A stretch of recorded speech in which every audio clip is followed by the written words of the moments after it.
এরা কিন্তু ভালো থাকার মানে ভালো ফেজে ওরা ভালো থাকতে পারে না, বিকজ দৃষ্টিভঙ্গিটাই, একজন হাফ গ্লাস ফুল দেখে আর একজন হাফ গ্লাস এমটি দেখে। যে ফুল দেখে সে নিজেকে ট্রেন করেছে যে আমি ভালোটাকে করি। লোকেদের মাইন্ডসেটটা ডিসাইড করে তারা কিরম ভাবে কতটা ভালো থাকবে কি থাকবে না।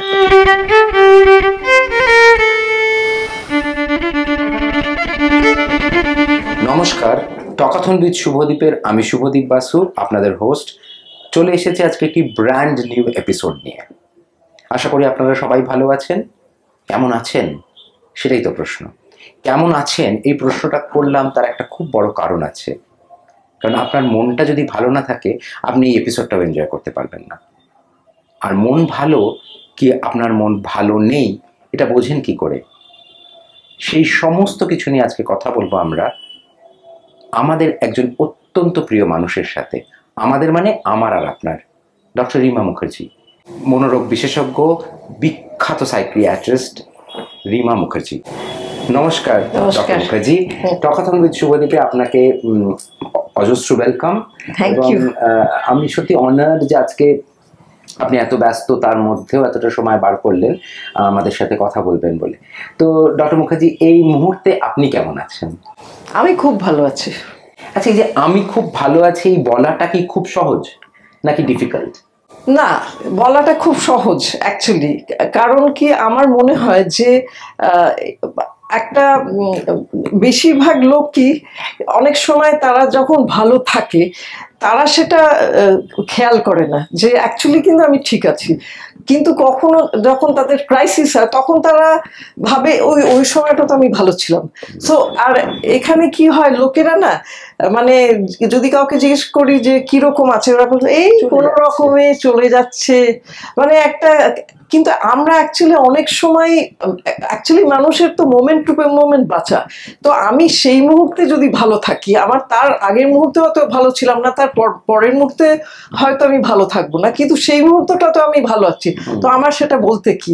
এবং আর একটা জিনিস হচ্ছে যেটা এটার সাথেই আমি বলবো যে লোকেরা তারা একটা খুব সেট ক্রাইটেরিয়া থাকে না ওদের, যে ভালো থাকতে গেলে এই কন্ডিশনগুলো ফুলফিল করতে হবে তাহলে আমি ভালো আছি। কিন্তু আমার এখন আজকে হাঁটু ব্যথা, কিংবা আমার মেয়ের আজকে জ্বর হয়েছে, কিংবা আমার ছেলের সামনে পরীক্ষা, অতএব আমি এখন ভালো থাকতে পারি না। তো সেইভাবে আমরা ভীষণ ভালো, মানে যখন ভালো থাকিও আমরা বুঝি না আমরা ভালো আছি, করতে পারি না। ভালো থাকাটা রেট্রোস্পেক্টিভ হয়ে যায়। আমি না তখন কি ভালো ছিলাম, কিন্তু তখন কিন্তু আমি বলতাম না যে আমি ভালো আছি, তখনও কিন্তু আমি বলতাম না। এটা কিন্তু সত্যি খুব ভালো। তারপর আপনি বলছেন যে ভালো থাকাটা হচ্ছে ভীষণভাবে মোমেন্টারি, মানে মুহূর্তটাতে আমি কি যে আমি আপনি ধরুন কথা বলছি, এটাই একটা মোমেন্ট। হ্যাঁ, অ্যাবসলিউটলি। আমরা তো এইটা নিয়েই প্রচুর কাজ হচ্ছে মাইন্ডফুলি। আমরা মাইন্ডফুলি তো বাঁচি না, না আমরা তো সারাক্ষণ নয় পাস্টে কি কি পেলাম না সেটার একটা লিস্টটাকে বড় হতে থাকে, আর ভবিষ্যৎ মানে অ্যাংজাইটি।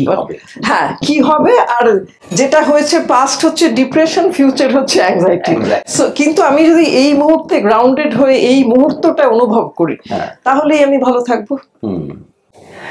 এই পরিপ্রেক্ষিতে ডক্টর মুখার্জি একটা কথা বলি যে এই যে ভালো থাকা, যে এতক্ষণ আমরা যেটা বললাম, যেটা আপনি এক্ষুনি বললেন মাইন্ডফুলনেস, যেটা নিয়ে এখন কথাও চলছে, সেই পরিপ্রেক্ষিতে একটা ছোট এক্সাম্পল দিই। আমার এক বন্ধু, সে শিলংয়ে বড় হয়েছে, ঠিক আছে, ছোটবেলায়। আমার বন্ধু মানে আমারই বয়সী, সে ছোটবেলায় শিলংয়ে বড় হয়েছে 80s না 80s এর কথাটা বলছি। তো সে শিলং থেকে কলকাতায় চলে আসে তার বাবার কাজের জন্য, ফ্যামিলি নিয়ে চলে আসে।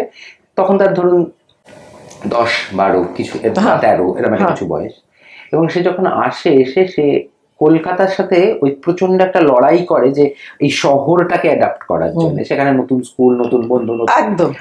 সেখানে ও বললো যে, মানে কথায় কথায় আমাকে বলেছিল যে আমি না একটা কমপ্লিট ডিপ্রেশনের মোডে চলে গেছিলাম। I wanted someone to talk to, যার সাথে কথা বলবো। কিন্তু আমাদের যেটা সাধারণ বাঙালি বাড়িতে হয়ে থাকে, বা জানি না এখন হয়তো সময়ের সাথে পাল্টেছে, যে এটা একটা তাচ্ছিল্যর চোখে দেখা হয়। এই যে আমরা যখন শরীর খারাপ বলছি তখন আমরা সঙ্গে সঙ্গে ডাক্তারের কাছে যাচ্ছি, কিন্তু মন খারাপ হলে কি করতে হয় সেটা আমরা যখন কাউকে গিয়ে বলছি, সে বলছে ধুর মন খারাপ, আমার বেশি মন খারাপ, এটা আবার কোনো ব্যাপার। এই যে এই পুরো জিনিসটাকে আমরা কত লুজলি নিই। এইখানে দাঁড়িয়ে আমি একটা কথা বলছি, এই যে খুশি থাকা, সুখে থাকা, এইটা আমি কি করে আইডেন্টিফাই করব যে আমি এখন সুখে আছি? একটা হচ্ছে যে আসল কথা ওই আমাদের নিজেদের দৃষ্টিভঙ্গিটাকে আমাদের পাল্টানোর খুব দরকার। এবং আমাদের একটা জিনিস হচ্ছে যে আমি একটা ছোট্ট একটা বলছি, একটা মানে একটা ছোট্ট কেস বলছি। আমার কাছে একজন মহিলা, সে এখন অনেক ভালো আছে, কিন্তু প্রথম দিন সে এসছিল যখন, সে ভীষণই অসুস্থ, ভীষণ ডিপ্রেসড, এবং আমাকে ঢুকে বলেছিল যে মানে আমার মতো খারাপ জীবন কারোর হয়নি, ইত্যাদি ইত্যাদি। এবং আমি অনেক চিকিৎসা করেছি, আমার তো কোনোদিন কোনো আমার এত জীবনে এত কষ্ট যে আমার তো ভালো থাকা আমার পক্ষে সম্ভব না। তখন আমি বললাম যে আপনার জীবনে হয়তো আপনার অনেক কষ্ট, হয়তো আপনার সেটার জন্য সত্যি আপনি হয়তো সত্যি ওনার একটা খুব ডিফিকাল্ট লাইফ হয়েছিল, তো আপনি কি কখনো ভেবে দেখেছেন যে আপনি হয়তো অনেক কিছু পাননি, কিন্তু অনেক কিছু আমরা সবাই না চাইতে পেয়েছি, সেগুলোর দিকে কি আমরা খেয়াল করি? এবং সেটা হচ্ছে যে ভালো থাকা, যারা ভালো থাকে তাদের একটা বড় বডি অফ রিসার্চ বলছে যে গ্র্যাটিটিউড প্র্যাকটিস। মানে আমার যেটা আমি লাইফে পেয়েছি, আমি দুটো চোখে দেখতে পাচ্ছি, আমি হেঁটে চলে বেড়াচ্ছি, আমি দিব্যি সুস্থ একটা শরীর আছে, আমার বাড়ির মাথায় ছাদ আছে, আমি খেতে পাচ্ছি 3 বেলা, আমার মাথাটা কাজ করছে, আমি বেঁচে আছি। আমার আজকে হাতে একটা জায়গায় একটা আঙুলে একটা কাটা হলে তখন আমি আমার আঙুলটা কি ব্যথা করছে, কিন্তু আমার হাত আছে, আমার হাত পা আছে, আমি মানে আমরা যে এইগুলোকে তো constantly we take it for granted. ঠিক বলেছেন। সো আমরা যদি একটু ভেবে চিন্তে দেখি যে আমার জীবনে শুধু ভালোটাই হবে, আমার জীবনে কোনো ক্রাইসিস, কোনো কষ্ট এলেই আমার কি দুঃখ না ভেবে আমি ভাববো যে হ্যাঁ আমার যখন ভালোটা হয় আমি তো কখনো কোয়েশ্চেন করি না আমার জীবনে কেন ভালো হয়, কখনো কোয়েশ্চেন করি না। কিন্তু লোকেরা যারা বলে না আমার জীবনেই জানেন তো খালি এত কষ্ট, এত দুঃখ, এরা কিন্তু ভালো থাকার মানে ভালো ফেজে ওরা ভালো থাকতে পারে না, বিকজ দৃষ্টিভঙ্গিটাই ভুল। এই যে বলে না একজন হাফ গ্লাস ফুল দেখে, আরেকজন হাফ গ্লাস এমটি দেখে। যে ফুল দেখে সে নিজেকে ট্রেন করেছে যে আমি ভালোটা দেখবো, আর যে হাফ এমটি দেখে সে ওই নেগেটিভটাই ওপর ফোকাস করছে। সো সেইটা হচ্ছে আমরা, এটা অনেকটা ডিপেন্ড করে একজনের কিছু পার্সোনালিটি ট্রেটস, সে কতটা ছোটবেলা থেকে সে কিরম পরিবেশে তাকে কি দৃষ্টিভঙ্গি দিয়ে দেখানো হয়েছে। একটা পরিবার শুধু সবাই সারাক্ষণ মনে হবে মানে সারাক্ষণই তাদের জীবনে একটা ক্রাইসিস, কারণ কি তারা একটা ক্রাইসিসটাকেও হয়তো অতটাও ক্রাইসিস না, কিন্তু তাদের কাছে প্রত্যেকটা জিনিসই একটা ক্রাইসিস। সামনে পরীক্ষা, তার মধ্যে ওর তো জ্বর হয়েছে, এই হয়েছে সেই হয়েছে, অথচ এরকমও দেখেছি ক্যান্সার পেশেন্ট, সে বলছে যে আজকে জানিস তো সারাদিন কিছু করা হয়নি, আমি সেই জন্য ওই কেমোথেরাপিটা নিয়ে একটু সিঁড়ি দিয়ে ওপর নিচ করলাম। তাকে জিজ্ঞেস করা হচ্ছে কিরকম আছে, কেন দিব্যি ভালো আছে, ক্যান্সার পেশেন্ট কেমোথেরাপি নিচ্ছে, 75 year old। সো লোকেদের মাইন্ডসেটটা ডিসাইড করে তারা কিরম ভাবে কতটা ভালো থাকবে কি থাকবে না। এরকম একটা ইন্টারেস্টিং কথা বললেন যে মাইন্ডসেট।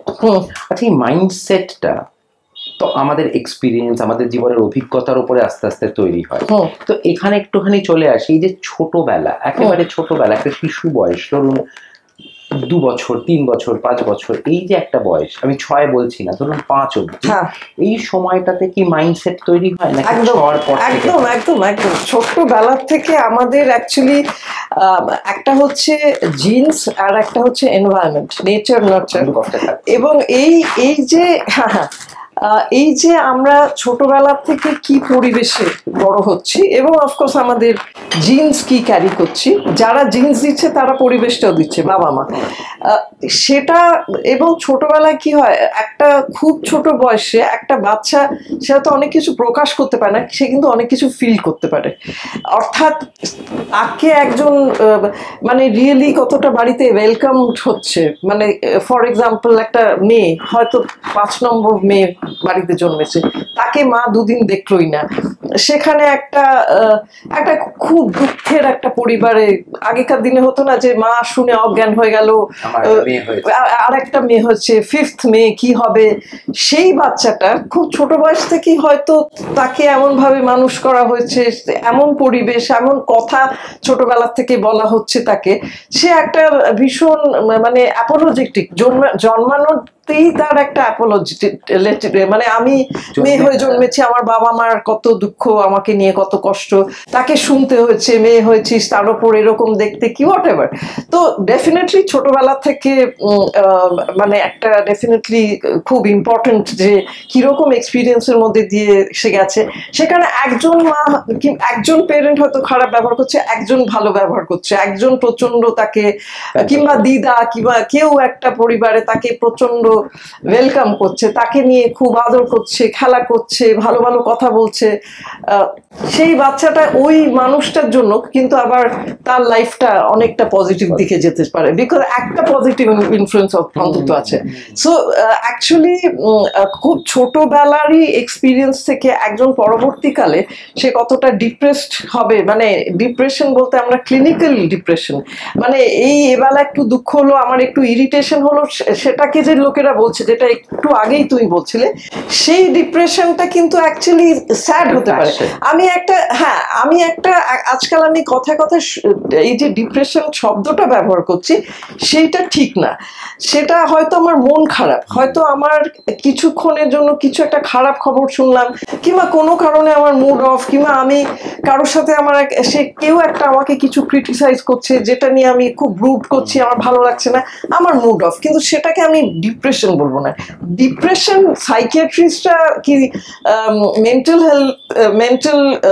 হেলথ প্রফেশনালসরা যেটাকে ডিপ্রেশন বলে, সেটা হচ্ছে 14 দিন মিনিমাম থাকবে, তার মধ্যে অনেকগুলো সিমটমস আছে, ঘুমের সমস্যা, খিদের সমস্যা, কোনো কিছু উঠতে ইচ্ছা করছে না, যে পছন্দের জিনিসগুলো সে করছে না, ইন্টারেস্ট গুলো হারিয়ে ফেলছে, কারোর সাথে কথা বলতে হয়তো ইচ্ছে করছে না, কিংবা বেশি খাচ্ছে, কিংবা খাচ্ছেই না, বেশি ঘুমোচ্ছে, কিংবা ঘুমোচ্ছে না, কোনো কিছু মনোযোগ দিয়ে করতে পারছে না, কাজ ঠিক মতো করছে না, খুব হতাশার ভাব, কিছুই হবে না, ভবিষ্যৎটা অন্ধকার, সবকিছু খুব নেগেটিভলি দেখছে, পেসিমিস্টিক্যালি দেখছে, এমনকি সে মরে যাওয়ার কথাও ভাবছে যে আমার মরে যাওয়া কখনো, অনেক কিছু ক্রাইটেরিয়া তার মধ্যে, অনেকগুলো সিমটমস, সেগুলো কতদিন একটা মিনিমাম টাইম ফ্রেম আছে, সেইগুলোকে আমরা থারলি অ্যাসেস করে তবেই আমরা একজনকে বলবো সে ডিপ্রেসড।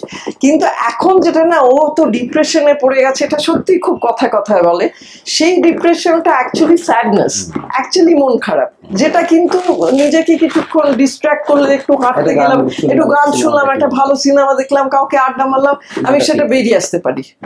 একদম না, যেটা বলছিলাম যে ছোটবেলার যে ভিত তৈরি, মানে আমাদের পার্সোনালিটি ট্রেটস তৈরি হচ্ছে, যে আমি ঠিক কতটা ভীতু হব জীবনে, কতটা সাহসী হব, এটা আপনি বলছেন 1 থেকে 5 বছর না, একদম জন্মের পর থেকে, একদম জন্মের পর থেকে অনেক বাচ্চা দেখছে যে ডিস্টার্ব বাবা মা, মারামারি, বাবা গালাগালি, প্রচন্ড অশান্তির মধ্যে বড় হচ্ছে। কিন্তু ধরুন সেই অশান্তির মধ্যে একজন ঠাকুমা বা একজন দিদিমা যে আছে, যে ওকে খুব পজিটিভ গার্ড করছে, পজিটিভ। তো এইরকম সিচুয়েশনে একটা বাচ্চা যখন বড় হচ্ছে, তো পেরেন্টাল এই যে ধরুন বাবা মায়ের থেকে দূরত্বটা হয়ে গিয়ে ঠাকুমা ভালোবাসছে, বা ঠাকুমার থেকে দূরত্ব হয়ে বাবা মা, যেটাই হোক, এইরকম একটা সিনারিওতে একটা বাচ্চার মনোবিকাশে কি কোনো তারতম্য তো নিশ্চয়ই হতেই পারে। একদম, আমি বলতে চাইছি যে বাবা মার ভালোবাসাটা সাবস্টিটিউট কি ঠাকুমার ভালোবাসা, দিদিমার ভালোবাসা হতে পারে? অনেক ক্ষেত্রে সেটা হয়, একটা জিনিস, এই বিষয়ে কোনো সন্দেহ নেই যে বাবা মা একটা বাচ্চাকে পৃথিবীতে আনে, ঠিক কথা, কিন্তু তার মানেই তাদের মধ্যে একটা খুব কেয়ার, এফেকশন, নার্চার করার ব্যাপার থাকবে, এরকম কোনো গ্যারান্টি নেই কিন্তু। এবং অনেক সময় বাবা মারা খুব ক্রুয়েল হতে পারে, খুব নেগেটিভ কথাবার্তা বলতে পারে, কিংবা তারা হয়তো অ্যাকচুয়ালি আজকের দিনে দাঁড়িয়ে একটা বাচ্চাকে একটা নিউক্লিয়ার সেটআপে মানুষ করতে গেলে যে কম্পিটিশন, যে খরচাপাতি, যে এফর্টটা দিতে হচ্ছে, সেটার জন্য হয়তো তারা মানসিকভাবে প্রস্তুত প্রস্তুত নয়। হয়তো তারা নিজেরা তাদের কেরিয়ারে জীবনে খুব ব্যস্ত, খুব মানে একটা বাচ্চার পেছনে অনেকটা এফোর্ট দিতে হয়, মানে এবং সেটাকে আমি শুধু দামি খেলনা কিনে দিলাম, একটা খুব নামি দামি স্কুলে পাঠালাম, 5টা টিউশনে পাঠালাম, সেখানেই আমি আমার দায়িত্বটা শেষ হয়ে গেল, সেইটা করলে কিন্তু হবে না। সেখানে কিন্তু বাচ্চাটাকে হয়তো তারা বুঝতেই পারবে না।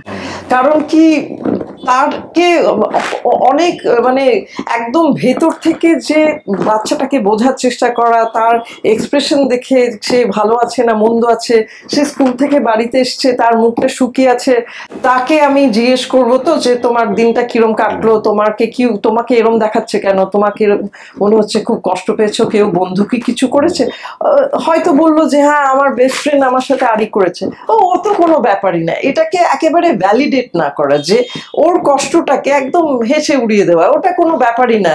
মানে বলা হচ্ছে তো ব্যাপার, ডেফিনেটলি ব্যাপার। একটা ছোট বাচ্চার কাছে তার বন্ধু, সে বিশেষ করে ওই বয়ঃসন্ধির সময় peer interaction, being part of a peer group প্রচন্ড ইম্পর্টেন্ট। কিন্তু ধরুন এটা আমি বললাম, তার মানে কোথাও কি আমি ওই বাচ্চাটাকে আবার একটুখানি মার্জিনালাইজ করছি না তো? দেখুন, বাচ্চাতে কমিউনিকেশন, সে তার মধ্যে আড়ি করছে, ভাব করছে, হ্যাঁ আমি সেটা অ্যাডাল্ট মন যদি সের মধ্যে ঢুকে পড়ে, যে তুমি ওই বাচ্চাটার সাথে কাল থেকে কথা না, সেটা তো একদমই না।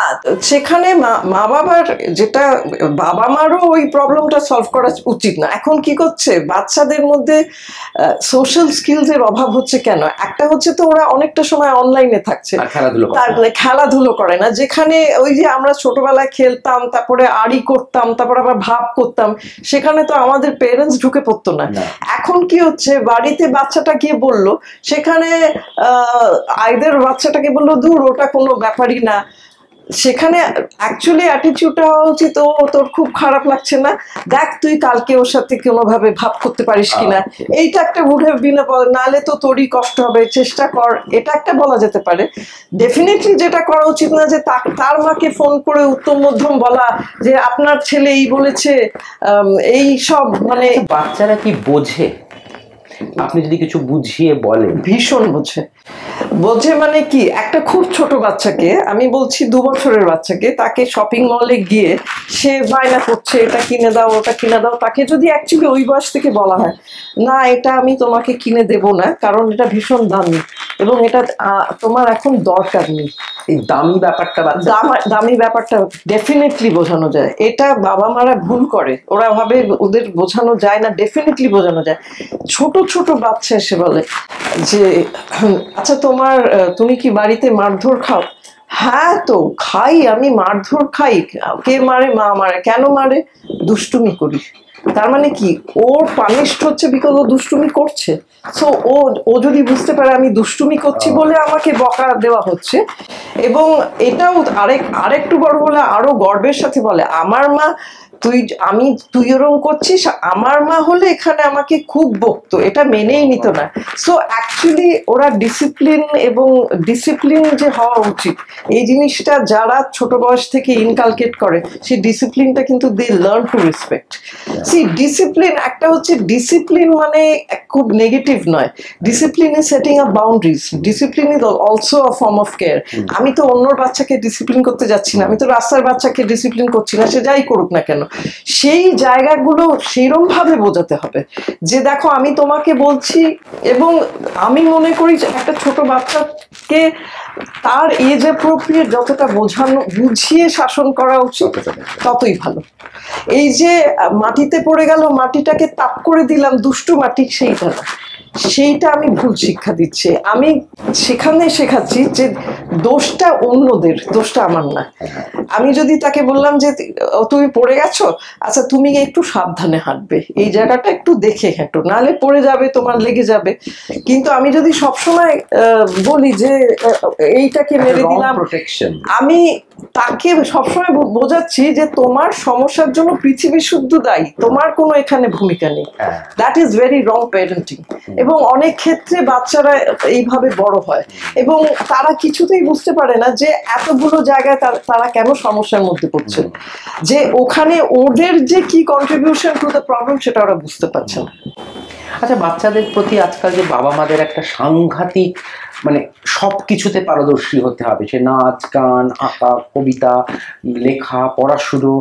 আর আরেকটা আমি আমি ডক্টর মুখার্জি আপনি নিশ্চয়ই শুনবেন বা জানেন তো বটেই, যে আজকাল একটা স্কুলগুলোতে প্যারেন্ট টিচার মিটিং হয়। আমাদের স্কুলে এটা হতো, আমাদের সময়, আমি সাউথ পয়েন্ট থেকে পড়াশোনা করেছি, আমার সময় এত কিছু হতো। কিন্তু এখন আমি শুনি তো সব স্কুলেই হয়, হোপফুলি বোধহয় সাউথ পয়েন্টেও হয়, আমি জানি। এবারে সাউথ পয়েন্টের সেটা নাম। তো যেটা বলছি সেটা হলো যে এই যে parent teacher meeting, again with due respect to South Point, আমি সাউথ পয়েন্টের নামটা নিয়ে এটা যে ওই স্কুলেই হয় প্যারেন্ট টিচার মিটিং এ আমি শুনেছি নাকি প্যারেন্টদেরকে টিচাররা জাস্ট বলে দেয় যে ওর দ্বারা কিছু হবে না, ও একটা ইউজলেস, ও তো ক্লাসে মনই দিচ্ছে না, ও তো পড়াশোনাই করছে না, ও তো একটা বাংলা লিখতে পারে না, তো হিন্দি লিখতে পারে না, তো ইংরেজি লিখতে পারে না। সো এইটা একটা যখন ছোটবেলার একটা, ধরুন বাংলা ইংরেজির কথা আসছে যখন, তখন ধরুন 6-7 বছর বয়স কি 7-8 বছর বয়স, একটা বাচ্চাকে যদি সাংঘাতিক হার্ট করা হয় যে তুমি তো বাংলা পারো না, তুমি ইংরেজি পারো না, তুমি হিন্দি পারো না, তোমার দ্বারা কিছুই হবে না, এইটা তো একটা সাংঘাতিক মনের উপরে প্রেশার ফেলে একদম। তো সেই ক্ষেত্রে মনে হয় বাচ্চাটা তখন রেবেল হয়ে গিয়ে বোধহয় আরোই কিছু করে না। এটা একটা খুব ভ্যালিড পয়েন্ট। কি হয়, খুব ছোট বয়সের থেকে, আর আজকের দিনে আনফর্চুনেটলি কি হচ্ছে, যে মোবাইল আসাতে যে কোনো বাচ্চা একটা কিছু অকাজ করলে তার জন্য 3 মাস অন্তত মিনিমাম বকা খায়। প্রথমে টিচার বকে, তারপরে টিচার মাকে ফোন করে, মা মারতে মারতে বাড়ি নিয়ে যায়, তারপর বাবা যখন আসে মানে মিনিমাম 3 বার বকা খায়। হ্যাঁ, আমাদের সময় ল্যান্ডলাইনেই ফোন লাগতো না, কাজে যা অকাজ করা হতো সেটা স্কুলেই কনফাইন্ড ছিল। আমাদের তো, আমি অনেক দূর থেকে আসতাম না, স্কুল বাসে ফেরত যেতাম, মানে কোম্পানি বাসে বাড়ি ফিরে যেতাম, আমার বাবা মার সাথে মানে টিচারদের সম্পর্ক। হ্যাঁ, মানে আমাদের সময়ও পিটিএম ছিল, কিন্তু বছরে একবার এসে দেখা, ওই ফোন করেও তো রেগুলারলি কমপ্লেন, সারাক্ষণ তো ফোন যাচ্ছে। তো ডেফিনেটলি এই যে নেগেটিভিটি, এই যে এত ক্রিটিসিজম, অনেক বাচ্চারা actually by the time they are teenagers they have come to the conclusion আমার দ্বারা কিছু হবে না। অ্যান্ড সো তখন কি হয়, বুদ্ধিটার হয়তো তার রয়েছে, হয়তো সেটা হচ্ছে না বিকজ তার হয়তো একটা জেনুইন কোনো প্রবলেম আছে, হয়তো তার কনসেন্ট্রেশনের প্রবলেম আছে, হয়তো বাড়ির পরিবেশটা এমন সেখানে সে ঠিকমতো করে সুপারভিশন হচ্ছে, পড়াশোনায় হচ্ছে না, 10টা টিউটর রেখেছে, কিন্তু অ্যাকচুয়ালি তো একটা বাচ্চার একটা তো প্যারেন্টাল সুপারভিশনও তো দরকার, সেটা হয়তো হচ্ছে না, কিংবা হয়তো তার কনসেন্ট্রেশনের প্রবলেম হতে পারে, কিংবা তার ইনফরমেশন প্রসেসিং যেটাকে ডিসলেক্সিয়া বলে সেরকম প্রবলেম হতে পারে, সেগুলো আইডেন্টিফাইড হয়নি। সেইটার থেকে সে এবার মানে এই বাচ্চাটাকে খুব বেস্ট কেস সিনারিও হচ্ছে স্কুল নেগেটিভ কথা না বলে, স্কুল অ্যাকচুয়ালি যেটা আবার অনেক স্কুলে বলে যে দেখুন ওর একটা সমস্যা হচ্ছে, সেটার জন্য আপনারা একজন সাইকোলজিস্টকে দেখান কি সাইকিয়াট্রিস্টকে দেখান। That is actually the best case scenario, because প্রবলেমটা ডিটেক্টেড হয়, একটা র্যাডিক্যাল চেঞ্জ হয়। কিংবা অনেক সময় দেখে যে একটা বাচ্চা, তাকে নিয়ে হোল ক্লাস খুব ব্যতিব্যস্ত ছিল, তার বিহেভিয়ার প্রবলেম ছিল, তাকে সারাক্ষণ বকা হতো, সে হঠাৎ দেখা গেল খুব, তখন খোঁজ নেওয়া হলো কি হলো না, ও চিকিৎসা করে অনেকটা ইমপ্রুভ করেছে। তখন ওই শুনে আবার অনেকে নিয়ে আসে বাচ্চাদের, দেখা যায় যে টেস্ট করা হয়, থারলি অ্যাসেস করে বোঝা যায় সেখানে একটা ফ্যামিলি প্রবলেম হচ্ছে, মানে সেখানে প্যারেন্টিং এর গন্ডগোল হচ্ছে না, তার কনসেন্ট্রেশনের প্রবলেম, সেগুলো আমরা আইডেন্টিফাই। আর সবচেয়ে বড় কথা হচ্ছে যেটা প্রত্যেকটা বাচ্চার মধ্যে তার স্ট্রেংথস গুলো দেখতে হবে, নট অনলি দ্য উইকনেস। না, শুধু উইকনেস দেখলে সে একটা এন্ড আপ করবে ফিলিং যে আমি কিছু জানি না, আমার দ্বারা কিছু হবে না, এবং they get into all kinds of wrong things. সেইটা যেই তাদের মধ্যে there is somebody who sing না, ওয়াই নট, তুমি তো এই জিনিসগুলো খুব ভালো পারো, কিংবা এরকম এসে বাবা মা এসে বলছে জানেন ও সব কিছুতে ভীষণ খারাপ, ওর কোনো ভালো কিছু নেই, ও কোনো কিছুই করতে পারে না, মানে না সে পড়াশোনায় ভালো, না গান বাজান, যেটা একটু আগে তুমি বলছিলে, কোনো কিছুই ও ঠিক মতো করতে পারে না। তাই বললাম যে স্কুল থেকে কোনো কমপ্লেন আসে না, স্কুল থেকে কোনো কমপ্লেন আসে না, আমি স্কুল থেকে কমপ্লেন আসে না, তো ও কি মিশুকে ওর কি টিচাররা পছন্দ করলো? হ্যাঁ, টিচাররা ওকে খুব পছন্দ করে, ও খুব ভালো ছেলে, ওকে সবাই বলে ও তো খুব ভালো ছেলে। আমি বললাম সেটা আপনার মনে হলো না যে সেটা আপনি আমাকে বলবেন? বললো মানে যেটা ওরা বলে না, বিকজ সেটা তো আমাদের না, সেটা না না, সেটা ও যে ভালো মানুষ, হিউম্যান বিইং হিসেবে ভালো, actually to a lot of parents it is not a crime, not important. তাই? ও আজকের দিনে তো কম্পিটিশনের যুগে you have to show marks, you it's not good enough to be just a good human being. পড়াশোনার উপরে যে আমাদের চিরকালই একটা মারাত্মক প্রেশার, এইটা যার ফলে আমরা না গান গাইতে পারছি, না নাচতে পারছি, না ছবি আঁকতে পারছি। শুধু একটাই জিনিস হচ্ছে জীবনের একটাই এম, যে তোমাকে পড়াশোনা করে কোথাও একটা পৌঁছতে হবে, যে কোথায় পৌঁছবে সেটা কিন্তু গান বাজনাও করতে হবে, পড়াশোনাও করতে হবে, সবকটাতেই তোমাকে করতে হবে। তুমি গান বাজনা কি অন্য কিছু, পড়াশোনার বাইরে অন্য কিছুতে তোমার যদি রিয়েলি ট্যালেন্ট থাকে, সেইটা তুমি পারসিউ করতে পারবে না। আই থিঙ্ক সেটাই তুমি বলছো, তাই তো? যে আমি ছোটবেলা, আমি যদি ক্লাস 5-এ বলি যে আমি মিউজিশিয়ান হতে চাই কিংবা আমি শেফ হতে চাই, তাহলে তো ওই বাড়িতে একেবারে শোকের একটা বাড়ি হয়ে যাবে। যে মানে কি, আইদার দ্যাট অর ওরা ভাবে ও বাচ্চা এখন এসব বলছে, আলটিমেটলি তো ওকে ওই কয়েকটা সেট প্রফেশন আছে, ওইগুলোই তো ওকে ফলো করতে হবে। তাও তো এখন ডক্টর, সেটা হচ্ছে যে লোকজন, তাও বাবা মারা তার বাচ্চাদের নিয়ে ডাক্তারদের কাছে, আপনাদের কাছে, একদম। হ্যাঁ, কিন্তু একটা সময় তো সেটা ছিল না। এবং আমার মনে হয় এটাও বোধহয় খুবই একটা সাংঘাতিক আরবান, আমি জানি না কতটা রুরাল থেকেও আসে, প্রচুর আসে। That is a plus point, rural থেকেও আসে। মনে এবারে এতক্ষণ তো আমরা বাচ্চাদের নিয়ে কথা বললাম, আবার পরেরটা যাওয়ার আগে এইটা এবার আমার একটা প্রশ্ন, যেটা তখন আমরা জেনারেলি করে থাকি, যে ডক্টর রিমা মুখার্জি হলেন কিভাবে? মানে এই যে একটা মানুষের মনস্তত্ত্ব, আপনি তো পৃথিবীর প্রথম এবং শেষ নন, মনস্তত্ত্ব চলছে। কিন্তু আমার যেটা বক্তব্য সেটা হচ্ছে যে আপনার ছোটবেলা, যেরকম আপনি বললেন স্কুলে আমি অনেক দূর থেকে যেতাম, আমার বাবা মার সাথে ছিল না, তারপর এইটা কোনখানে, কোন সময়, কিরকম টাইম, এই সময়টাতে আপনি কবে ডিসাইড করলেন যে না আমি সাইকিয়াট্রিস্ট হব? তো এই যে এই জার্নিটা একটু শুনে নিই, জাস্ট একটা। আচ্ছা, আমার ছোটবেলা আমরা বজবজে একটা জুট মিলে থাকতাম। আমার বাবা জুট মিলে কাজ করতেন এবং ভীষণ সুন্দর, মানে আমাদের ওই সব বড় বড় পুরোনো আমলের ওই সব বড় বড় মানে স্কটিশদের তৈরি করা সব বাংলো, সামনে গঙ্গার ধার, মানে মাঠটা পেরিয়ে গঙ্গার ধার। এবং আমি খুব ছোট বয়স থেকে মানে জাহাজ দেখিয়ে দেখিয়ে আমাকে খাওয়ানো হতো। আর আমার আবার একটা মেড ছিল, সে আমাকে খাওয়াতো, আর ফর সাম স্ট্রেঞ্জ রিজন আমাকে বলতো না খেলে পাগলা লঞ্চে নিয়ে চলে যাবে। তো সেই পাগলা লঞ্চটা কোথাও একটা কিভাবে এফেক্ট করেছে, আলটিমেটলি যেটা যে ভয় দেখানো, পাগলের ডাক্তার, মানে মেবি আই ডোন্ট নো। তো হোয়াট এভার, তো আমি খুব সুন্দর মানে একেবারে গঙ্গার ধারে সানসেট ওয়াচ করতাম। ভোরবেলা উঠে আমার কিছু কাজিনস রাত যখন আসতো, রাত্রিরে আমরা মিডনাইট ফিস্ট করে তারপর গঙ্গার ধারে হাঁটতে যেতাম। সেখানে খুব ভোরবেলায় ডলফিনস দেখতে পারতাম। সো খুব খোলা মেলা, প্রচুর মাঠ, বাগান, ব্যাডমিন্টন কোর্ট। পড়তেন কোথায়? লোরেটো হাউসে। সেখানে আসতাম কোম্পানি বাসে, এবং that was a very elite school, ভীষণ রকমের, and হ্যাঁ very elite। আর আমি আসতাম ওই রকম বজবজ থেকে, and I had very low confidence because I felt যে স্কুলে সবাই কি স্মার্ট, সবাই I was academically I was good, but I used to think people are so smart, so আমি ভীষণ চুপচাপ ইন্ট্রোভার্ট একটা ছিলাম। আমার কিছু বন্ধু ছিল।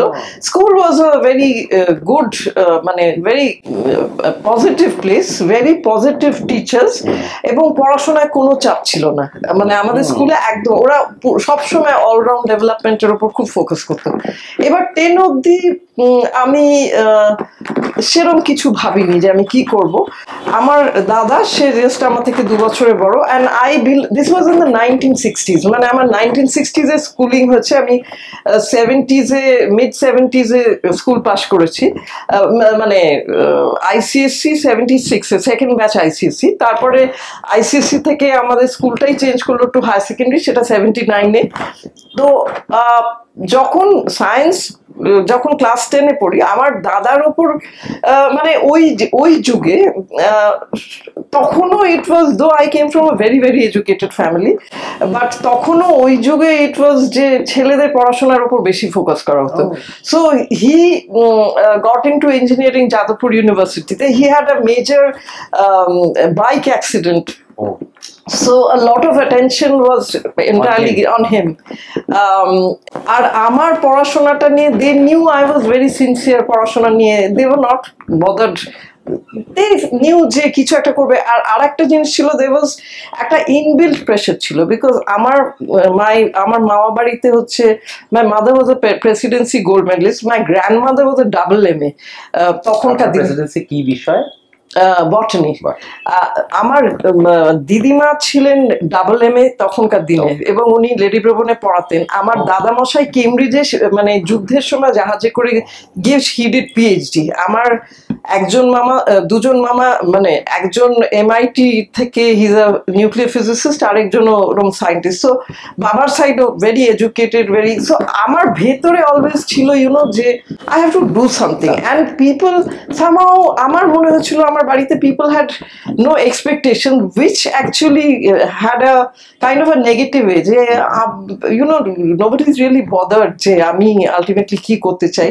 এবং মা আমাকে বলেছে, আমি খুব ভীষণ রোগা ছিলাম তখন, তো মা বলেছিল তুই সায়েন্স করবি, এত দূর তুই যাবি, ওখানে সায়েন্সে প্র্যাকটিক্যালস আছে, তুই এত মানে রোগা, উইক, তুই সায়েন্সটা ম্যানেজ করতে পারবি। সো ওই যে বললো, আমি মানে কোথাও একটা হিন্ট করেছে পারবো না, so that was the right driving force. আচ্ছা, আমি সায়েন্স করে দেখাচ্ছি।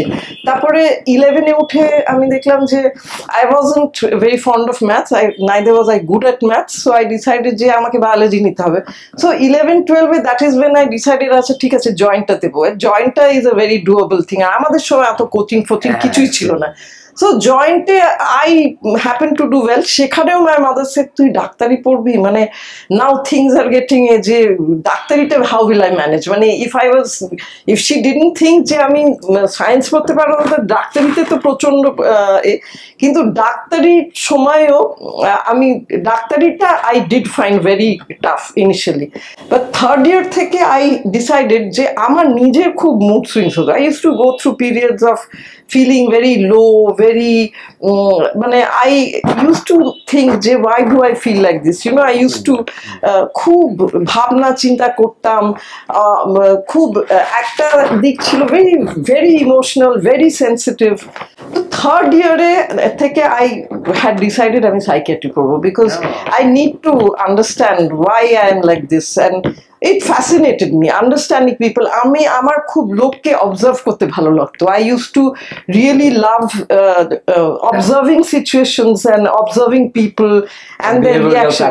Yes, and I was very sensitive. আমি লোকজনদের মুখ চোখ খুব স্টাডি করে দেখতাম যে this person doesn't look happy, this person so তারপরে যখন the time came for me to take up psychiatry, যেহেতু তখনকার দিনে psychiatry was absolutely a no people মানে unaware না, people who মানে it was perceived as a subject যেটা ভালো স্টুডেন্টরা নেয় না। আর আমার গাইনিতে খুব ভালো নম্বর ছিল, সো আমাকে অ্যাকচুয়ালি বলা হয়েছিল যে তুমি গাইনিতে এত ভালো নম্বর পেয়েছো, তুমি কেন সাইকিয়াট্রি করতে চাও। তারপরে আর আমার হয়েছিল কি, আমি ডাক্তারি পাশ করে আমার বিয়ে হয়ে গেছিল। I got married to my batchmate, and because I was married, so আমাদের তখনকার দিনে যিনি আর কি হাউস স্টাফশিপের ইন্টারভিউ নিচ্ছিলেন, তো তিনি বললেন যে তোমার শেষের জীবনে তোমার হাজবেন্ডের কত কষ্ট হবে, তুমি সাইকিয়াট্রি নিলে, কে সাইকিয়াট্রিস্ট কে পেশেন্ট বোঝা যায় না। তখন আমি বলেছিলাম যে মানে সাইকিয়াট্রিস্ট হলেই পেশেন্ট হয় না, আর যদি সেটা হয় লোকে ভাবে আহারে এত ডেডিকেটেড কেরিয়ারে এরকম হচ্ছে, তখন হচ্ছে আমি তোমার সাথে কথায় পারবো না। So that was when I took up psychiatry, and that is definitely one very very right choice I made. এবং তারপরে তো এখানে কিছুটা, এখানে একটা ডিপ্লোমা ইন সাইকোলজিক্যাল মেডিসিন করে আই ওয়েন্ট অ্যাব্রড, এবং সেখানে গিয়ে আই ওয়াজ ভেরি ইমপ্রেসড। ওখানে there lot of my consultants আর women consultant and they were very smart. একটা টোটাল ডিফারেন্ট একটা একদম, and ওখানে it was really মানে কত কিছু যে এই প্রফেশনে করা যেতে পারে, মানে এইখানে যে স্টিগমাটা, এই যে স্টিগমা সাইকিয়াট্রিস্ট মানে একটা লিউনাটিক অ্যাসাইলামের সাথে অ্যাসোসিয়েটেড, ওই পাগলের ডাক্তার, এই জায়গাটা I really wanted to address. So আমি ফিরেছি 1996 এন্ডে, 1997 থেকে প্র্যাকটিক্যালি প্র্যাকটিস করছি। 97 থেকে। সো আই স্টার্টেড ইট, এবং 1997 যখন আমি স্টার্ট করেছিলাম আই ওয়াজ ভেরি ডিটারমিন্ড যে ইট উইল বি প্লেস যেখানে there will be no hospital admission এর কোনো প্রভিশন থাকবে না, so that people didn't come thinking যে ও ওখানে গেলেই যদি ভর্তি করে দেয়। সো সেখানে আর তখন যেটা হলো ওই সময় মানে মিডিয়াতে ওই সময় also they started doing a lot of programmes on psychiatry, mental illness. So over the years I feel যে a lot of changes have taken place because অনেক awareness কিন্তু ডেফিনেটলি বেড়েছে। সো দ্যাট সেটাতে বোধহয় আপনার অনেকটা রোল আছে, আমি দেখেছি, বা আপনি আরো অনেকেই আছে যাদের রোল আছে, কিন্তু এই অ্যাওয়ারনেসটা বাড়ানো। I have that was a very important factor for me যে people have to be more aware about, হ্যাঁ, এই অ্যাওয়ারনেসটা এখনো it is nowhere near what it should be, but it is definitely a lot better। মানে আমি 1990s এ যা ছিল তার থেকে ডেফিনেটলি অনেক। আমি এখনো কত মানুষকে দেখে আমার মনে হয়, যেমন আমারই তো এক সময় মনে হয় I really need to go and talk to someone, মানে কোনো একজন কাউন্সিলর, কিন্তু এখন তো লোকে তাও কাউন্সিলরের কাছে যাচ্ছে। হ্যাঁ, কিন্তু আমরা এইবারে তো আপনার এই পুরো জার্নিটা শোনার পরে যেটা আমার নেক্সট প্রশ্ন, সেটা হচ্ছে যে একটু আগে আমরা যেটা বলছিলাম একটা মুখে, যে আমরা বুঝি না যে আমি ডিপ্রেসড, না আমি দুঃখিত, না আমি স্যাড, না আমার আমি স্ট্রেসড, আমি কি এডিএইচডি। এখন একটা এডিএইচডি সবাই পছন্দ করে, দ্যাটস ওয়ান ডায়াগনোসিস যেটা পছন্দ করে, এডিএইচডি। আমি না ওই স্পেকট্রামের মধ্যে আছি। সো এটা ইটস আ দারুণ ব্যাপার। হ্যাঁ, এটার একটা কারণ আছে।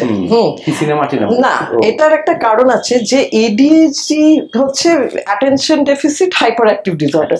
সো আমি কোথাও একটা যদি নিজেকে একটা এডিএইচডি হিসেবে বলি, সো অ্যাকচুয়ালি আমার এই এডিএইচডিটা আমি এক হচ্ছে পার পেয়ে যাবো, আর আমি অনেক কিছু করতে পারতাম, কিন্তু আমার তো এডিএইচডি আছে, যেটা আমি ওই নোবেল প্রাইজটা পেলাম না।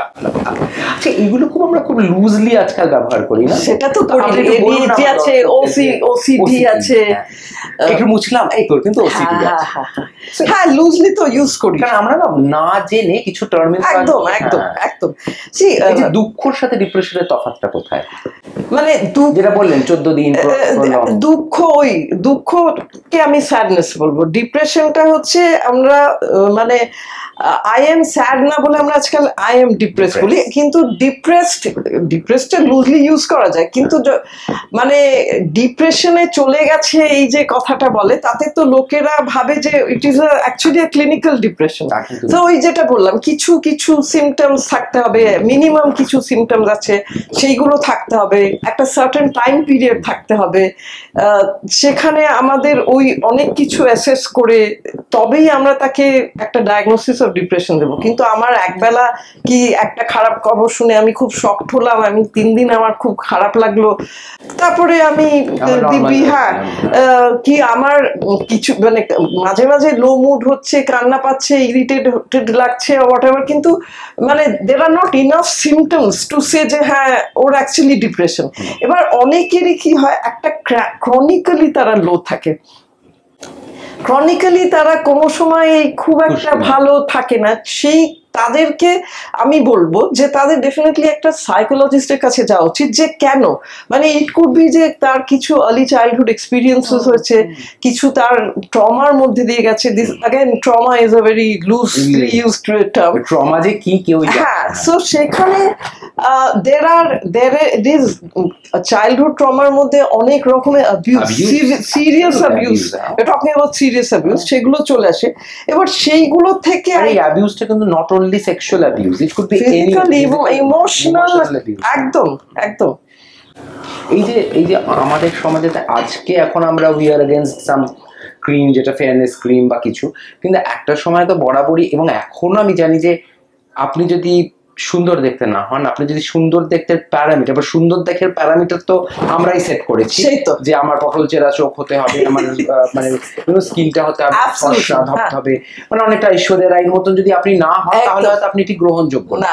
এবং এইটা যে কত ক্ষতি করেছে কত মানুষকে, যে তার বিয়ে হচ্ছে না, কারণ তুই তো ভালো না, একদম ছোটবেলা থেকে জন্মের পর থেকে ওর যা রং দিয়ে দেবো না ওর তো কোনো একটা কাউকে পেলে, হ্যাঁ ওর তো যা রং, ও তুই এখন থেকে টাকা জমা, ওকে তো বিয়ে দেওয়াটা খুব একটা সহজ হবে না। যেমন আজকাল আমরা অনেক আবার একটা টার্মিনোলজি বডি শেমিং, যে কিছু হলো কি হলো না, এও আমাকে বডি শেম করেছে, আমি জানি তুই আমাকে বডি শেম করেছিস। আমি ছোটবেলা থেকেই মোটা সোটা, আমাকে স্কুলে কেউ হাতি কেউ হাডি কেউ মোটা, কিন্তু আমার না কোনোদিনও দুঃখ হয়নি বাড়ি এসে আমি জ্বালা করে কাঁদছি এরকম কিছু হয়নি। সেটা আমার that is always a part of the বন্ধুত্ব। মানে আমি আর আমার এক বন্ধু, আমি বেশ মোটা সোটা, খুব রোগা, আমাদের পাড়াতে লোকে ডাকতো লরেল হাডি। আচ্ছা, এখনো এই হাডি কেমন আছিস, কি এমন লরেল, কিন্তু সেটা নিয়ে যে আজকালকার বাচ্চারা যে সেটা একটা কিরকম একটা মানে সেই একটা মারাত্মক সিন, এটা একটা সমস্যা হয়েছে। They have become hypersensitive. In a lot of times, they are overly sensitive about certain things because that's what is being. মানে see, নিশ্চয়ই কারোর একটা খুব ছোটবেলা থেকে তাকে যদি খুব বাজেভাবে অনেক কিছু বলে আসা হয়, তার সেটা খারাপ লাগতে পারে। কিন্তু let us say somebody who's eating junk food, যে সকাল থেকে রাত্রি জাঙ্ক ফুড খাচ্ছে, বসে বসে সমস্ত করছে, কোনো রকম ফিজিক্যাল অ্যাক্টিভিটি নেই, কোনো রকমের একদম নড়ে চড়ে বসে না, খাটের ওপর বসে এই আমার জল নিয়ে এসো, এই নিয়ে এসো, তাই নিয়ে এসো, সে কোনো বাড়ির হোম কুক ফুড খাচ্ছে না। অ্যাজ আ ডক্টর আমি তো তাকে বলতে পারি যে look you weighing 120 kilos, you are now 14 years old, and if you don't do something about it, then you're going to develop early মানে juvenile diabetes, কি নানা রকমের তোমার রোগ হতে পারে, যেটা অনেক গাইনি প্রবলেমস হয়, পিসিওডি ইত্যাদি, এগুলো সব লাইফস্টাইল ওভারওয়েটের জন্য। এবার সেইটা তো আমি as a medical out of medical concern আমি বলছি, that is not body shaming, that is just telling you get your lifestyle right. সেইটাকেও যদি এখন বডি শেমিং বলা হচ্ছে, ডাক্তারদেরও, আমাকে একজন পিডিয়াট্রিশিয়ান বললো যে আমি একটা বাচ্চাকে বললাম যে ওভারওয়েট, ওর খাওয়াটা একটা কিছু করতে হবে, বডি শেমিং। এইটা আই থিঙ্ক ইজ ডেঞ্জারাস, যে YONO if you have created that problem, if you have a মানে কমপ্লেক্সন নিয়ে বলা কি ইত্যাদি, সেগুলো নিয়ে ঠিক আছে, কিন্তু তুমি যদি একটা তুমি ছিলে না মোটা, কিন্তু তুমি মোটা হয়ে গেছো বিকজ তোমার লাইফস্টাইল গুলো একদম ভুল, সেখানে aren't I supposed to be মানে saying something as a medical person যে এটার জন্য সমস্যাটা হচ্ছে? সেইটাও এখন, that is why I'm saying people are becoming oversensitive. oversensitive হচ্ছে কেন? ওভার সেন্সিটিভিটি, একটা তো ওভার প্রোটেক্টিভ লাইফস্টাইল, মানে অল দিস চিলড্রেন এখন only child, they are not allowed to, মানে ইভেন না বলতে শেখে না, মানে না বলতে শোনে না, ওরা না শোনে না, they are not allowed to fail, মানে না শোনা, failing are the biggest teachers. They prepare you for life. You have to. এখানে এখন এত ওরা বাবা মারা, না এটা বললে ওর কষ্ট হবে, এটা না কিনে দিলে কষ্ট হবে, এইটা না করলে, আমরা ওদের এমন তুলোয় জড়িয়ে রাখছি যে অ্যাকচুয়ালি আমাদের তো ওদের কোনো লাইফ স্কিল শেখাচ্ছি না। আর একটা জিনিস যেটা ভয়ঙ্কর গন্ডগোলের, সেটা হচ্ছে যে parents are constantly rescuing them. I'll give you a typical example. একটা ছেলে, সে গেমিং অ্যাডিকশনের জন্য সে স্কুলে যাওয়া বন্ধ করে দিয়েছে, মানে এরকম অজস্র কেসেস হয় যে একটা মোবাইল অ্যাডিকশন কি গেমিং অ্যাডিকশন কি সোশ্যাল মিডিয়া অ্যাডিকশন, সে বাড়িতে বসে এসিতে চালিয়ে স্কুলে যাচ্ছে না, সে বাড়িতে বসে ওই খাটের ওপর বসে গেম খেলছে। এবার স্কুল থেকে বলেছে যে তোমাকে আমরা পরীক্ষায় বসতে দেবো না। বাচ্চাটা বলেছে না, আমাকে পরীক্ষায় বসতে না দিলে আমাকে তুমি তাহলে অন্য একটা স্কুলে প্রমোশন দিয়ে এ করা, আর নয়তো এই স্কুলে আমি ফেল করবো না। বাবা মা তখন হাতে পায়ে পড়ে এই যে কলকাঠিটা নাড়ছে, ইনস্টেড অফ সেইং একদম বিগিনিং অফ দ্য ইয়ারে, okay you don't want to go to school, school but we are not going to rescue you, তুমি যদি ফেল করো you have to repeat the class, parents don't do that. তাতে কি হচ্ছে, the child becomes very entitled, ছোটবেলা থেকে তার ধারণা যে আমি গাড্ডায় পড়বো, আমাকে বাবা মা রেস্কিউ হয়। এইটার জন্য ওদের খুব বেসিক কিছু স্কিলস তৈরি হয় না, একদম বেসিক কিছু জায়গায় দে ডোন্ট ডেভেলপ স্কিলস, যে হাউ টু কোপ with any kind of problems, conflicts, challenges, ওরা জাস্ট সেটা শেখে না। এটা খুব ইম্পর্টেন্ট একটা কথা বললেন। এই যে এতক্ষণ তো ডক্টর মুখার্জি আমরা বাচ্চাদের নিয়ে অনেকটা বললাম, এবার একটু আসি এই বাবা মা বা হাজবেন্ড ওয়াইফের মধ্যে, এটার মধ্যেও তো একটা মারাত্মক, দেখুন আজকের দিনে দাঁড়িয়ে অনেকেই কিন্তু আমরা কোনোদিনও এই যে ওয়ার্ডস গুলো শুনিনি যেগুলো আজকাল বলা হচ্ছে সিচুয়েশনশিপ। হ্যাঁ, আমরা চিরকাল বাবা মাকে দেখেছি যে সে বাবা মা, সে আরেকটা হচ্ছে ইউ আর আ ফেলিয়ার, এই যে বউকে বরকে বলছে, বর বউকে বলছে, এবং loser, you are a loser, you are a failure, I am a loser বলে একটা, আসলে গ্রুপের সাথে তো সিনেমা টিনেমার একটু যোগ আছে। যাই হোক, এই যে একজন হাজবেন্ডকে তার বউ বলে দিচ্ছে যে তুমি লুজার, না তুমি তো পারছো না, তুমি তো সবকিছুতে তুমি না, you are good in sex, না you are good in earning money, না good in anything, so you are a loser. এই যে লুজার কথাটা একটা ভদ্রলোক শুনছে, এবং আমি জানি না আপনি জানেন, নিশ্চয়ই জানেন যে এখন কিন্তু বিবাহিত পুরুষদের মধ্যে সুইসাইডাল রেট কিন্তু অনেক বেশি বেড়েছে দ্যান দ্য উইমেন। সুইসাইড তো রেট এমনিতেই বেড়েছে, সুইসাইড তো বেসিক্যালি একটা এপিডেমিক, মানে মহামারী।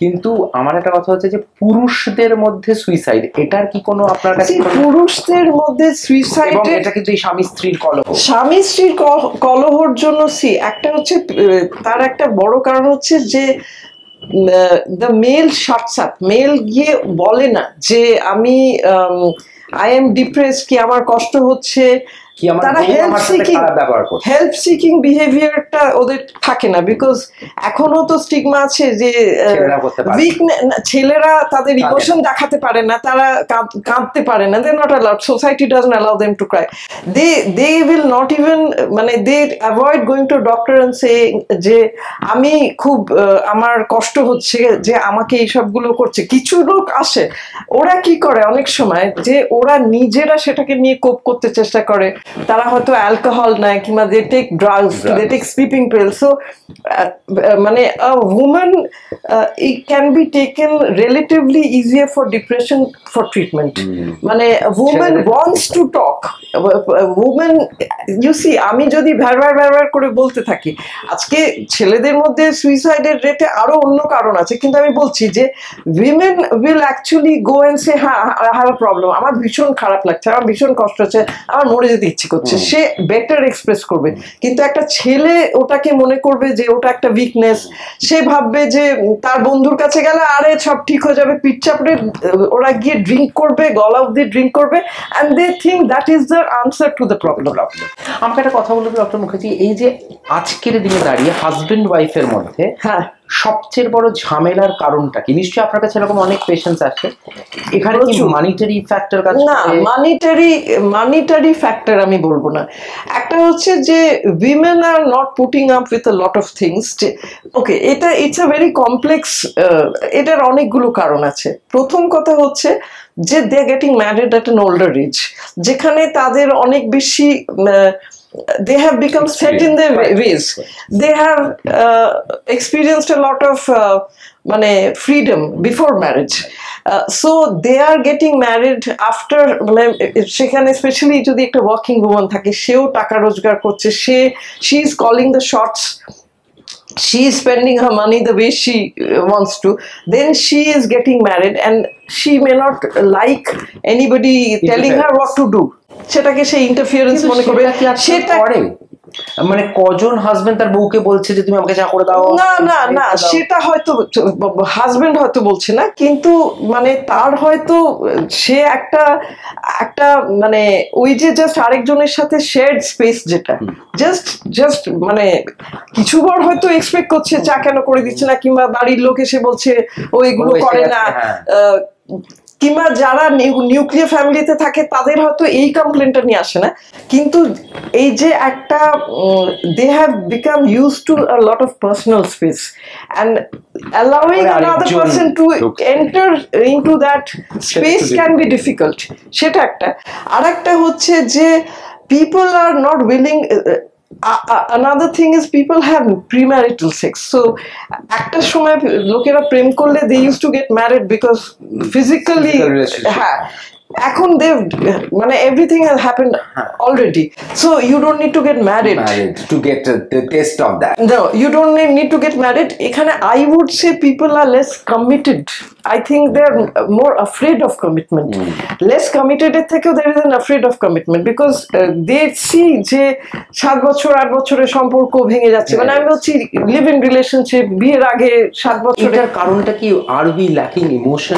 আমরা কি ইমোশনটা একটু কমিয়ে ফেলছি আমাদের থেকে? I think যে ইমোশন না, I think যে we are in a culture where commitment, being loyal, being প্রথমত হচ্ছে প্রচুর ডিস্ট্রাকশন আছে, people are going out and meeting অনেক বেশি, তারা মানে they are spending more time with the colleagues. It is a very stressful competitive world, so সেখানে কেরিয়ারটাকেও তাদের একটা প্রচন্ড রকমের ব্যাটেল করতে হয়। 9 to 5 জবস নেই, 9 to 5 জবস হলে you can give a little bit of time to your family, but you're newly married, both of you are coming home at 8 o'clock, 9 o'clock, সম্পর্কটাই তৈরি হচ্ছে, সম্পর্কটা you're spending your best hours outside the home, so both are not getting a lot of মানে positive time together. সেখানে it is about কোন রকমের ডিনারটা করি একটা, তারপর যে যা নিজের একটা স্পেস। হ্যাঁ, মোবাইলটা তো একটা বড় ফ্যাক্টর। সেখানে you have a fight with your husband or wife, and then you go on to social media and then you start chatting with strangers who are making appropriate noises, then you think যে এ আমাকে better বোঝে। So distraction আছে, কাজের pressure রয়েছে, অনেক কম সময় পাচ্ছে, they are getting far less time, অনেক বেশি workplace has become very very challenging. এবং সেখানে আরেকটা হচ্ছে যে টাকা পয়সা, একটা সার্টেন লাইফস্টাইল, এখন people are after a lifestyle, সেই লাইফস্টাইলের জন্য there are certain set criteria to not be called a loser. So where is the time? মানে সবাইকেই বড় লোক হতে হবে, সবাইকে বড় লোক হতে হবে, সবাইকে একটা গাড়ি থাকতে হবে, বাড়ি থাকতে হবে, সেই প্রেশারগুলো ছোটবেলা ছিল না। either the husband or the wife will say that you are a loser. হ্যাঁ, সো সেখানে there are a lot of factors. And তখন মনে আর ভ্যালিডেশন যে আমরা চেয়ে যাচ্ছি ডক্টর মুখার্জি সারাক্ষণ, দ্যাট ইজ ভেরি ইম্পর্টেন্ট না আমার বোঝাটা, যে we are always seeking validation. তুমি খুব সাকসেসফুল, বা তোমার এটা ভালো, তুমি ওটা করে ফেলেছো জীবনে। You see, এইটা হচ্ছে দিস ইজ একটা তো হচ্ছে যে আনফরচুনেটলি এখন in every sphere there are too many choices also, including the choices of partners. You see, you are not telling yourself, look, I am in a committed marriage. এখানে কি হচ্ছে, অনেক সময় একটা কমিটেড ম্যারেজ সে হয়তো স্ট্রে করতে চাইছে না, কিন্তু তার বাউন্ডারিজ গুলো এখন বন্ধুত্ব বলে যেটা হচ্ছে, সেখানে সেই বন্ধুত্বটা পেরিয়ে কনফিডেন্ট হয়ে যাচ্ছে, because you need somebody to share, and one fine day you realise that a lot of boundaries have been crossed, and you're actually getting যার সাথে বেশি সময় কাটাচ্ছি, যার সাথে বেশি, সেইখানে সেই জন্য ওয়ার্ক প্লেস রোম্যান্সেস প্রচুর বেড়ে গেছে, এক্সট্রা ম্যারিটাল অ্যাফেয়ার্স প্রচুর বেড়ে গেছে, এবং আই থিঙ্ক পিপলটাও বেড়ে গেছে। এইটাই তো অন ইওর পার্টনার, মানে আমার কলিগের সাথে আমার প্রেম, সেটা আমি আমার বাড়িতে এসে আমার বউকে বা বরকে বলছি না, এবং এটা কি আবার একটা হঠাৎ করে একটা ডাইমেনশন নতুন হয়েছে, সিচুয়েশনশিপ। আমার ইচ্ছে ওর সাথে আমি থাকবো, তোমার ইচ্ছে তোমার সাথে থাকবো, so I really don't understand the concept. না, এইটা it is really causing tremendous family life-টা তো প্রচন্ড বিগড়ে যাচ্ছে, and if there are children involved, it is extremely difficult. So এই জায়গাটা থেকে really when you look at the climate changes, when you look at the family a work culture, it can come across as being a very negative একটা stressful situation, কিন্তু আমার যেটা মনে হয় it is about telling yourself before you get married যে we are really going to put in an effort into this marriage. It is না হলে useless it has to be a very committed relationship and we have to try to make it work. কোথাও না কোথাও একটা চেষ্টা করতে হবে। আর এটাও আর একটা খুব কমন যে ওয়াইফ সবসময় বলে আমি অ্যাডজাস্ট করছি। হ্যাঁ হ্যাঁ, এটাও কিন্তু আমি অ্যাডজাস্ট করছি, আমি বলেই অ্যাডজাস্ট আমি বলেই আমি অন্য কেউ হতো দেখতে, হ্যাঁ দেখতে অন্য কেউ হলে এতদিনে কি করতো, আমি বলেই আর এটা সেই ছেলেটার কাছে আসছে, সেই ছেলে তখন রাত্রিবেলা গিয়ে প্রচুর মদ না। এই মেয়েদেরও তো এই মার্টিয়ারের একটা ব্যাপার আছে না, তোমাকে তো কেউ মার্টিয়ার হতে বলেনি। আর আরেকটা হচ্ছে another thing which I think people are getting married at an older age, they perhaps more mature, তারা অনেক কিছু কমিউনিকেশন নিয়ে করে, but somewhere there are certain myths about communication. For example, you know, you are not a mind reader, even I am not a mind reader, I may be a psychiatrist, so আমি প্রশ্ন করেই তো বার করছি তার মুখের expression দেখে, সেখানে ও যদি আমায় ভালোবাসতো ও ঠিক বুঝে নিত যে আমি এইটা চাইছি, কি করে বুঝে নিত, তোমাকে সেটা এক্সপ্রেস করতে হবে।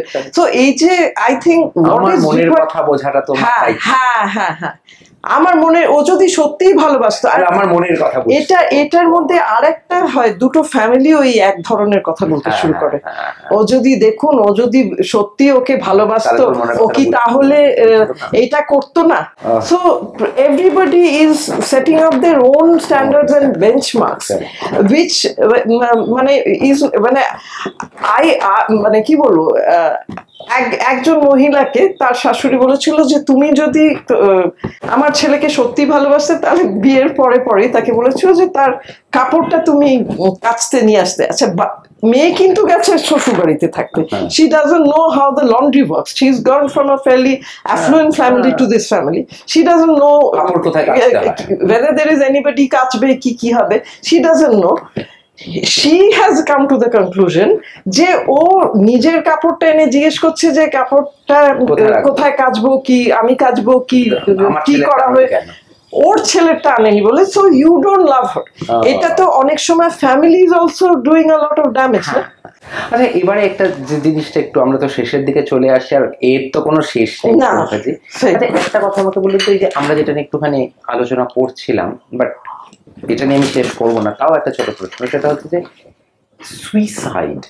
সুইসাইডের একটা এজ, মানে এখন আর কোনো এজ নেই না, মানে সুইসাইড একটা 10 বছরের বাচ্চাও করতে পারে, তা একটা 70 বছরের মানুষও করতে পারে। এইটা কেন, why there is such a drastic change, এত আত্মহত্যা কেন বাড়ছে? সি মানে রিয়েলি আত্মহত্যার রেটটা বাড়ছে টিনেজার্স থেকে। এবার মানে that is where the it's becoming alarming. এবং তার মধ্যে একটা বড় ফ্যাক্টর হচ্ছে academic pressure. For a lot of children it is not being able to live up to the parental expectation or not being able to live up to their own expectations. So সেইটা একটা academic pressure. আরেকটা হচ্ছে যে relationship breakup, lot of people can't handle relationship breakups, এবং সেখানে so এই জায়গাগুলোতে মানে টিনেজারদের প্রেম হচ্ছে সেটা থাকছে না, তারা প্রেমটাকে even though there are a lot of red flags, কিন্তু if that child is a very very insecure child, সেটা একটা তাকে সেই or সেখানে যে mental support, if there are other family members or somebody যার সাথে সে ক্লোজ, কিংবা somebody যার জন্য একটা পিছুটান হবে যে না আমাকে ডিচ করেছে কিন্তু আমার বাবা মার মুখ চেয়ে আমি এটা করতে পারবো না।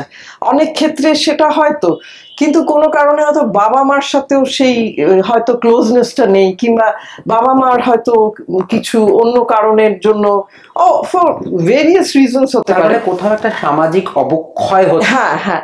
আরেকটা হচ্ছে অ্যাডিকশনস এর সাথে it's becomes easier two attempt suicide.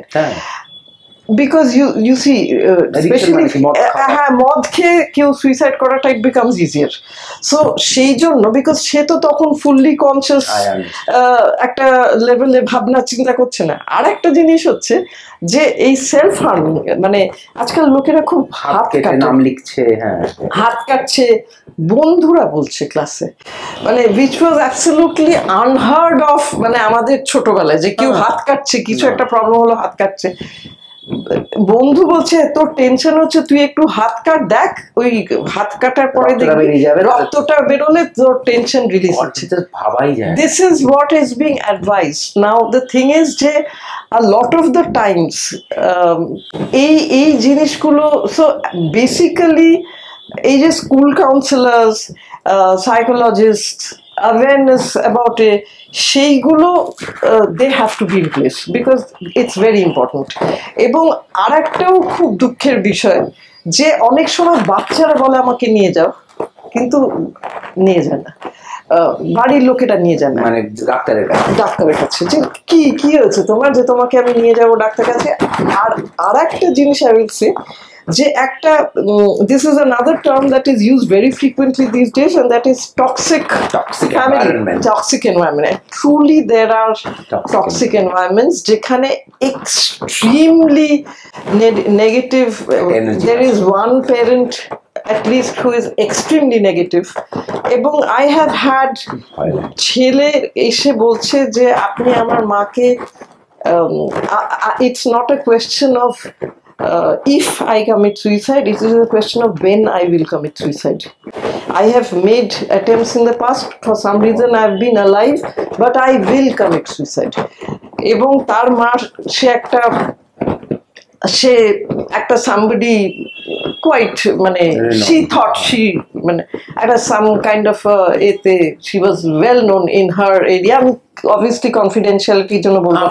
তো সেখানে ওনার সাথে যখন কথা বলে আমি বলছি যে দেখুন আপনার ছেলের সাথে আপনার যে মেন্টাল ডিস্টেন্সটা তৈরি হচ্ছে সেটাকে ঠিক করতে হবে এবং তার জন্য I am asking you to cooperate with treatment. দেখুন এই হচ্ছে আপনি ওর কথা শুনে ওর এত মিথ্যে কথা বলে সেইগুলো শুনে আপনি আমাকে ট্রিটমেন্টের জন্য আসতে বলছেন, আপনি আমাকে বলছেন যে আমারও হেল্প দরকার, আমার তো কিছু হয়নি, আপনি ওর কথা বিশ্বাস করে আপনি এইসব বলছেন।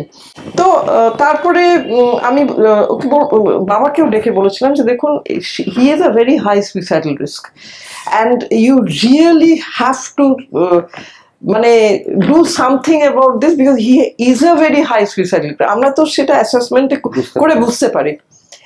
এবং তারপরে they dropped out of treatment. মা তো আমার বিষয়ে অনেক কিছু খারাপ টারাপ বলে টলে she dropped out of treatment. 4 মাস পরে news came to me that boy had committed suicide.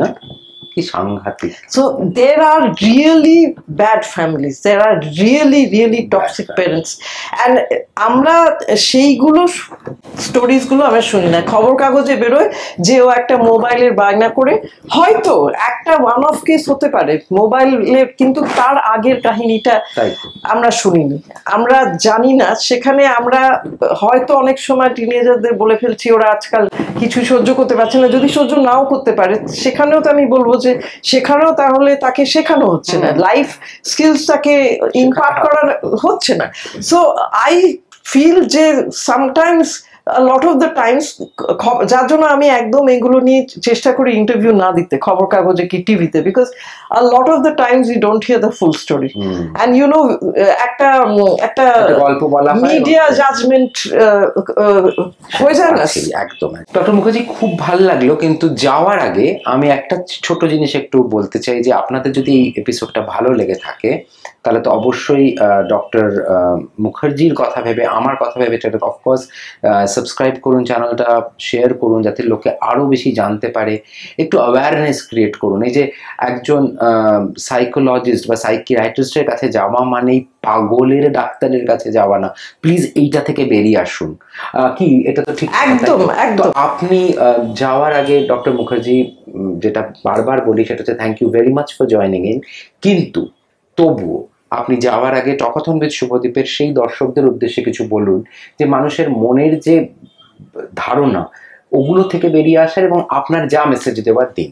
দেখ, প্রথম ইম্পর্টেন্ট জিনিস হচ্ছে একটা মানুষ তার যদি মানসিক কোনো সমস্যা হয়, মানসিক উদ্বেগ হয়, সেটা মানে পাগল এটা ভাবার কোনো জায়গা নেই।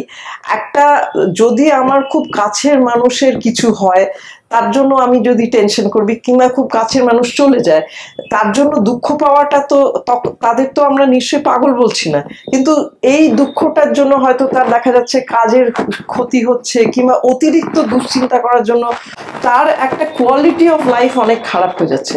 প্রত্যেকে তার একটা পোটেনশিয়াল আছে, সেই পোটেনশিয়ালটা যদি তাকে রিচ করতে হয়, সে কাজের জায়গা হোক, পড়াশোনার জায়গা হোক, তার ট্যালেন্ট হোয়াট এভার, সে পোটেনশিয়ালটা তখনই রিচ করতে পারবে যখন সে মানসিক দিক থেকে সুস্থ আছে।